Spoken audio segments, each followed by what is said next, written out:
Yo no soy hombre ni mujer. Yo solo tengo resplandor propio cuando no pierdo el curso del río, cuando no pierdo su verdadero sol.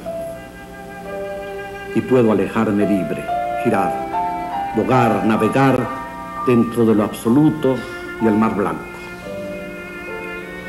Entonces sí soy el hombre rojo lleno de sangre. Y sí soy la mujer, una flor límpida, un lirio grande. Y también soy el alma. Y clarean los valles hondos en nuestro mudo abrazo eterno, amor frío. ¿Y qué más? ¿Qué más por ahora, piragua azul, piragüita? Qué lindo. Qué bueno. Con qué amor lo hizo, mirá.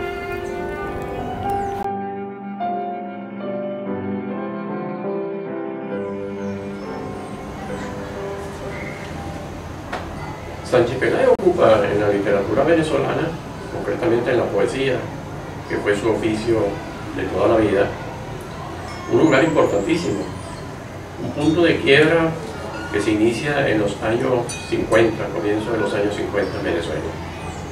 A pesar de que había estudios sobre Ramos Sucre, como el que publicó en 1944 Carlos Augusto León, y que después se va a convertir en un ícono de la literatura venezolana, y no obstante que existía alguien que influyó mucho en nuestra generación, como Vicente Gervasi, con Mi padre el inmigrante, cuando irrumpe Sánchez Peláez, por ahí el año 50, de regreso de Chile, supongo, empezó antes que influirnos a través de la poesía, porque todavía no había publicado Elena y los elementos, con su presencia y su conversación. Era habitual las conversaciones y tertulias que teníamos unos pocos con él, a quien veíamos un mayor y además un maestro, que sobre todo versaban sobre Chile, su paso por Chile, la influencia del grupo Mandrágora y el surrealismo. Eso era muy importante y novedoso de alguien que lo había vivido directamente. Yo en particular tuve amistad con él porque había un comunista medio disidente llamado Pedro Ugalde en Venezuela en esa época, que tenía tratos con Juan, y Juan lo defendía mucho cuando se planteaban las discusiones. Habitualmente íbamos a un apartamento del silencio, y cuando salíamos a la calle se ponía las manos en la cabeza con un gesto muy típico de él, diciendo que estaba obsedido porque en este país la castidad y las mujeres y el sexo era una relación casi imposible, de asedio, pero no de acercamiento. Y él venía con la imagen pues, de Chile, que era un país en eso demasiado avanzado y que en literatura había tenido pues, la influencia del surrealismo. De manera que para nosotros eso fue importantísimo. Cuando yo fui a París en el año 52, estaba también recién llegado allí, Rodolfo Izaguirre, vivía en un hotel llamado Polo Norte. Y entonces el texto referencial por excelencia era Elena y los elementos, que acababa de salir, ¿no?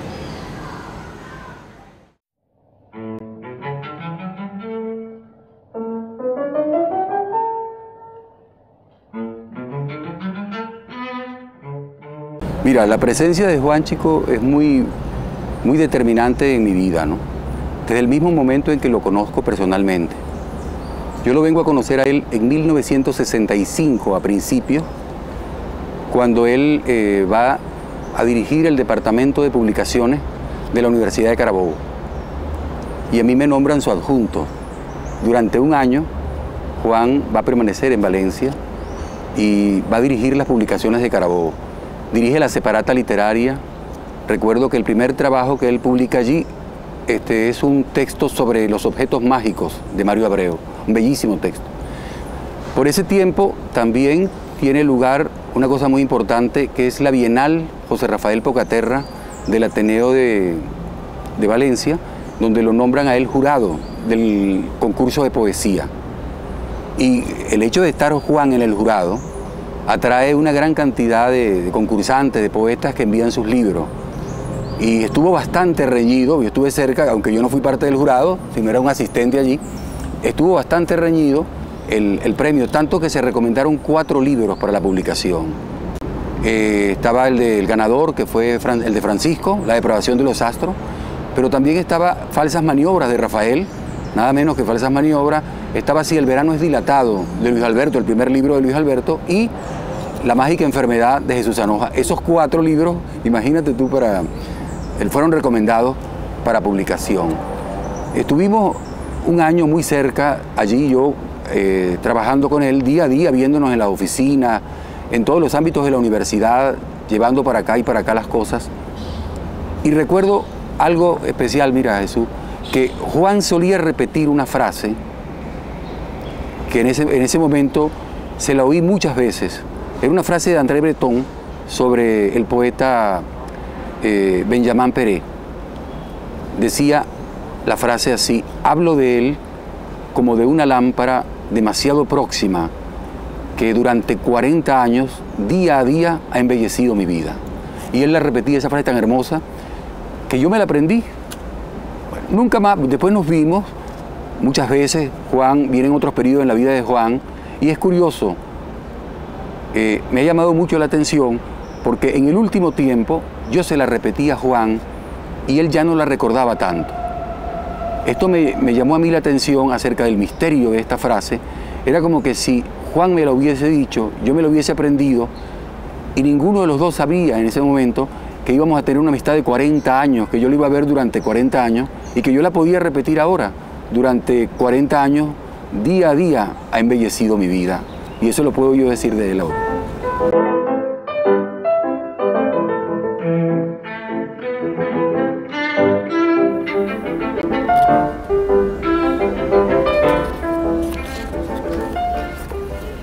Yo recuerdo la vez que, por primera vez, la primera vez que yo oí hablar de Juan Sánchez Peláez, fue Adriano González León quien me dio su nombre una noche en alguna fiesta. Empezó a nombrar la poesía de Juan Sánchez Peláez sin nombrar a Juan Sánchez Peláez. Recuerdo exactamente que me dijo: mira, escucha esto que escribió un gran poeta venezolano que tú no conoces. Yo recuerdo, retengo algunas imágenes de ese poema. Paso a la desconocida, anegada por la sábana azul de la lejanía. Sus pies son un cometa frenético. La música, su música, la música silenciosa de los desiertos. Y más allá decía: loba dentro de mí, desconocida, apórtame el olvido. Para mí, yo sufrí una emoción, la sufrí por la desesperación de no conocer al poeta, ¿no? Entonces fue intensa ese momento. Y Juan estaba en mí, sin que yo conociera a Juan Sánchez Peláez, sino solamente con esas imágenes y además gracias a la vehemencia de Adriano González León. Y el mismo Adriano González León, días después, me dio los libros de Juan para que yo los leyera. Esa fue la primera relación que yo tuve con Juan Sánchez Peláez sin conocer su rostro, sin haber oído su voz. Y pasó el tiempo y me tocó a mí participar en un concurso, la Bienal Pocaterra, donde yo obtuve una mención, y Juan era jurado con otro poeta. Estaba Ramón Palomares, también de jurado. Y lo conocí en un bar de Sabana Grande, y no imaginó nunca que yo fuera quien fuera. Era un joven y no representaba lo que él imaginó podía ser el autor de ese libro, Si el verano es dilatado. Y de ese momento, pues, se puede decir que me acerqué mucho a Juan, me acerqué a ese a esa quietud de Juan, esa mirada que nunca olvidaré de Juan Sánchez Peláez, penetrante, brillante, asombrada y con mucha ternura, ¿no? Y yo recuerdo también que en las noches de Sabana Grande, en los momentos de desamor, cuando uno se sentía mal amado, Juan tenía una cualidad excepcional, que él sabía ver la tristeza del otro, sabía cuando uno estaba vencido. No te olvides que Juan fue un hombre que escribió siempre sobre los excluidos, sobre el marcado en rojo, en la nuca, por los que andan con el puñal amargo de los taciturnos. Y entonces siempre se acercó a mí en esos momentos y me hablaba de eso justamente, sin preguntarme siquiera si lo que yo sentía tenía relación con lo que él me refería, ¿no? Veía en mis ojos y en mi manera de ser una melancolía o un sentimiento de derrota, y él sabía hablarme, que apenas nos conocíamos. Eso a mí nunca se me borrará, ¿no?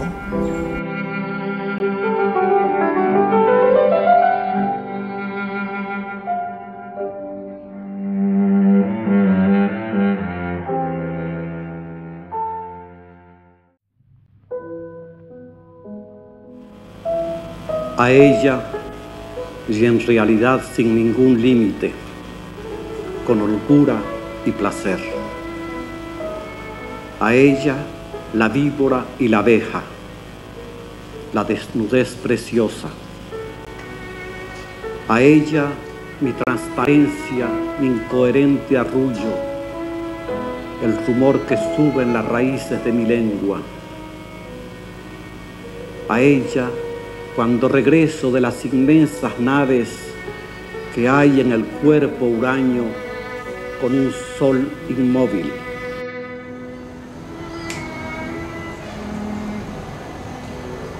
Hay uno de los ensayos dentro del libro El habla secreta de José Napoleón Oropesa, libro extraordinario por lo demás, en que estudia el proceso de transfiguración un poco desde el punto de vista de la mística y de cómo cada verso, siendo independiente, va en un encadenamiento hasta llegar al momento de la exaltación y de la transformación.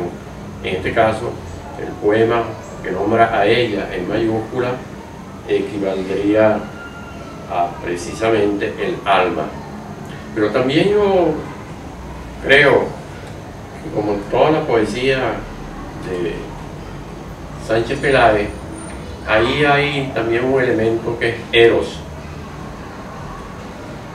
la mística del sexo, diría yo, que era su obsesión. Y puede fácilmente identificarse ella con ese personaje femenino ideado y deseado y que nunca le llega.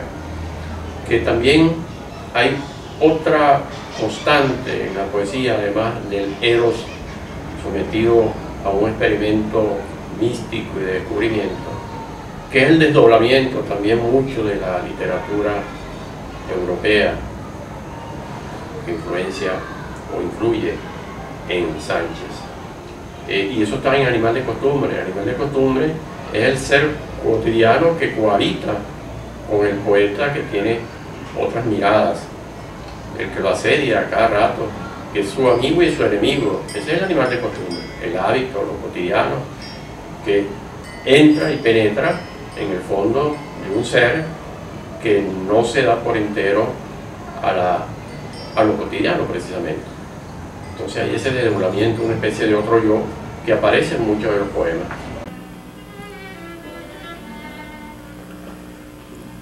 Mi animal de costumbre me observa y me vigila. Mueve su larga cola, viene hasta mí a una hora imprecisa, me devora todos los días, a cada segundo. Cuando voy a la oficina me pregunta, ¿por qué trabajas justamente aquí? Y yo le respondo muy bajo, casi al oído, por nada, por nada. Y como soy supersticioso, toco madera de repente para que desaparezca.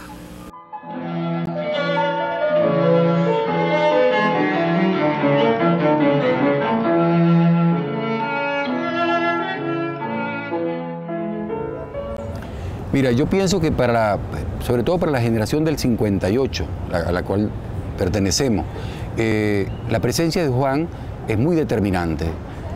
Es la presencia de un poeta, de un hombre que vive absolutamente en y para la poesía. Eso, para todos nosotros de joven, fue algo muy determinante, como digo, muy significativo. Juan, en las antologías y en los estudios a veces se le reconoce como el introductor del surrealismo en Venezuela. Eso es innegable, pero su mérito va mucho más allá que el mero introductor del surrealismo. De hecho, si el surrealismo entra plenamente con Elena y los elementos, su primer libro del 51, Juan ya en Animal de Costumbre, que es del 59, marca una distancia y un replegamiento en busca de su propia voz y de su propio tono.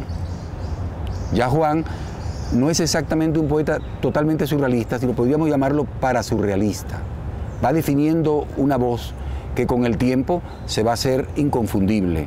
Yo diría hoy que Juan, como el poeta checo Vladimir Holland, como el sueco Gunnar Ekelöf, como Octavio Paz, guardó por su presencia surrealista de los primeros, de su juventud, un gran recuerdo y un gran reconocimiento. Pero como todos ellos, los que he nombrado, él evoluciona y logra un tono personal, un tono propio muy definido en la poesía hispanoamericana. Y eso es innegable.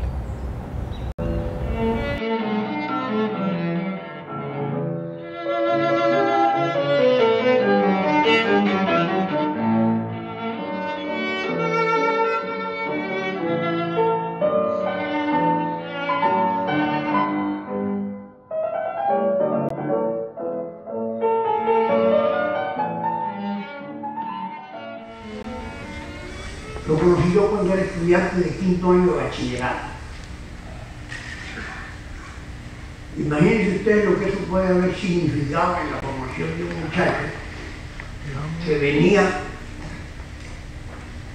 de Trujillo, un estado de caudillos y algunos pocos poetas muy buenos. Todavía no existían los de hoy, como Ramón Palomares o Francisco Pérez Perdón,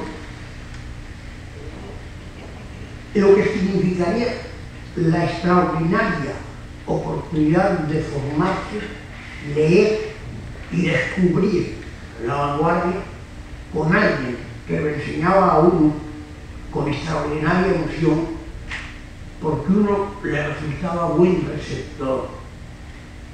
Con Juan descubrí yo toda la poesía de la vanguardia prácticamente, aunque ya traía allí de Valera, porque ahí había un extraño liceo que le tocó por suerte una librería que fundaron un francés llamado Bataille y un italiano llamado Martini, que extendieron sus libros en el suelo en una habitación del hotel vecino que daba para la calle. Y allí aparecieron para nosotros los libros más insólitos. Hasta incluso les puedo decir que apareció el Ulises de James Joyce. Uno lo miraba por encima y trataba de acercarse. Todavía hoy, por supuesto, no entendía nada. Pero ya era casi una suerte de milagro que uno pudiera observar a un personaje como James Joyce y observar a la vez a un personaje como José Luis Borges de América y a un ser inigualable como Frank Kafka. Como yo traía algo de ese materialito, a Juan Sánchez Peláez le pareció bien que compartiéramos cosas, y yo asistía con mucha fidelidad a su casa de Viento a Muerte 169. Ni Juan recuerda esto.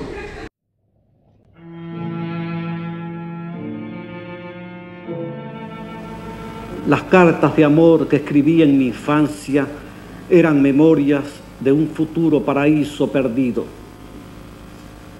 El rumbo incierto de mi esperanza estaba asignado en las colinas musicales de mi país natal. Lo que yo perseguía era la corza frágil, el lebrel efímero, la belleza de la piedra que se convierte en ángel. Ya no desfallezco ante el mar ahogado de los besos, al encuentro de las ciudades, por guía los tobillos de una imaginada arquitectura, por alimento la furia del hijo pródigo, por antepasados los parques que sueñan en la nieve, los árboles que incitan a la más grande melancolía, las puertas de oxígeno que estremece la bruma cálida del sur, la mujer fatal cuya espalda se inclina dulcemente en las riberas sombrías. Yo amo la perla mágica que se esconde en los ojos de los silenciosos, el puñal amargo de los taciturnos. Mi corazón se hizo barca de la noche y custodia de los oprimidos. Cuando yo lo conocí, estaba este libro allá en Nueva York, ¿no? Lo tenían en una librería.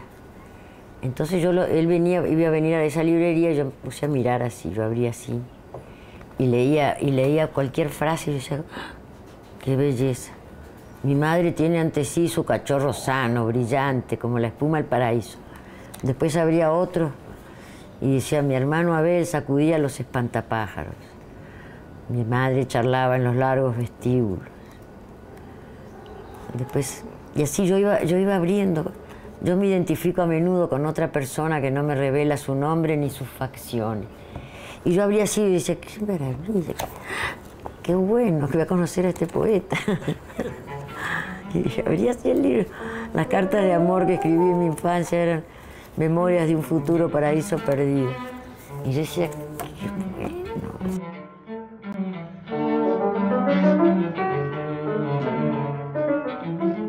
Otra vez a Iowa, me invitó incluso allá para que conociera eso y me fui, pasé una semana allá. Y después ya se vino a Nueva York y nos quedamos ahí. Y él todavía no sabía muy bien qué quería hacer, tenía su pasaje de regreso. Y entonces yo veía que él se iba a volver a Venezuela. Entonces le estaba escribiendo a una amiga, porque yo estaba viviendo en Nueva York. Estaba escribiendo una cartita que decía, que había puesto una expresión muy argentina que es, tengo la mufa negra porque Juan se va. Y no sé qué, seguí un poquito más y él abrió la puerta que venía de la calle. Entonces yo la guardé en una gaveta, así. Y nada, pues pasó el día y al día siguiente yo me fui a trabajar temprano, al consulado trabajaba yo.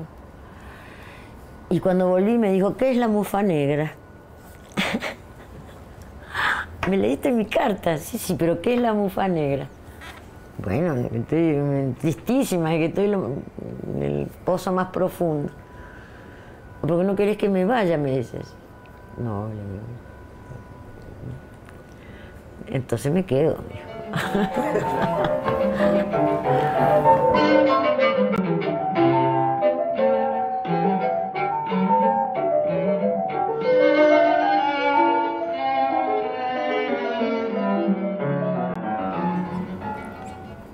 Y bueno, un buen día, no sé, Juan ya tenía ganas de venirse.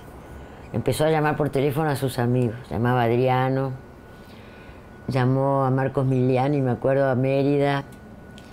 No sé si a Ramón, de Ramón no me acuerdo, Ramón Palomares. Y entonces ya empezó a tener ganas de venir y nos vinimos.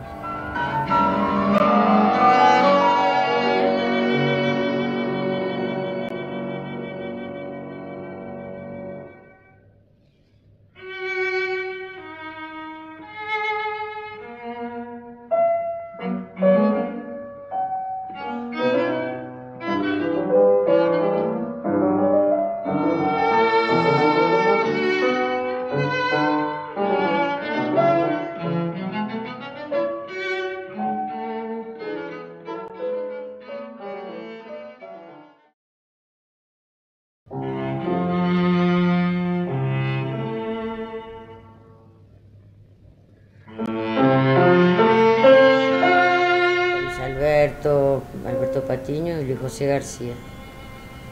Todos los amigos ahí mirándonos, posando para Jessy Fernández, que sacó la foto. Y esta otra es de bajar con Mario en los años 70, en la casa de Luis Alberto cuando vivía frente a nosotros. Qué buenísima con Mario, gran amigo de Juan.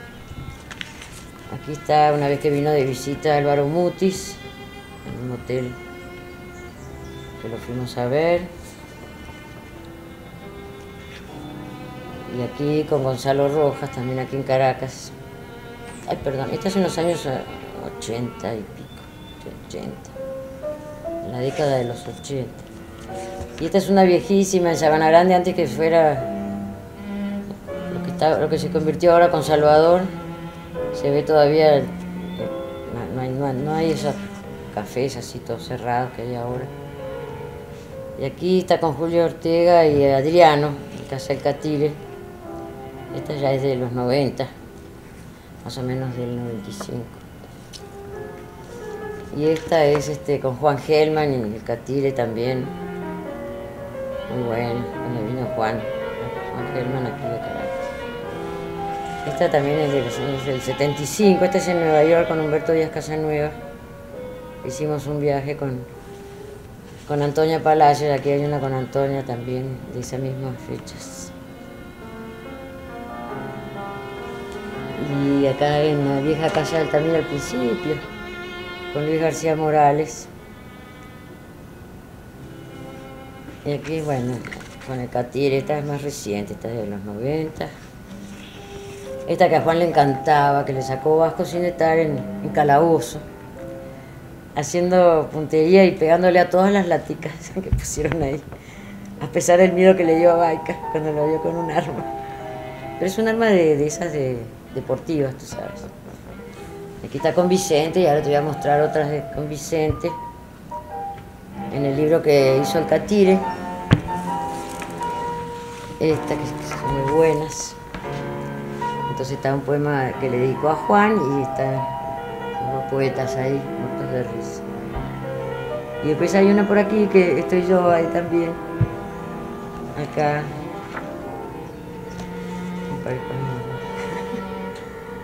Esta es muy buena, está buenísima la mirada que tiene. Y yo siempre mirándolo con cara de amor.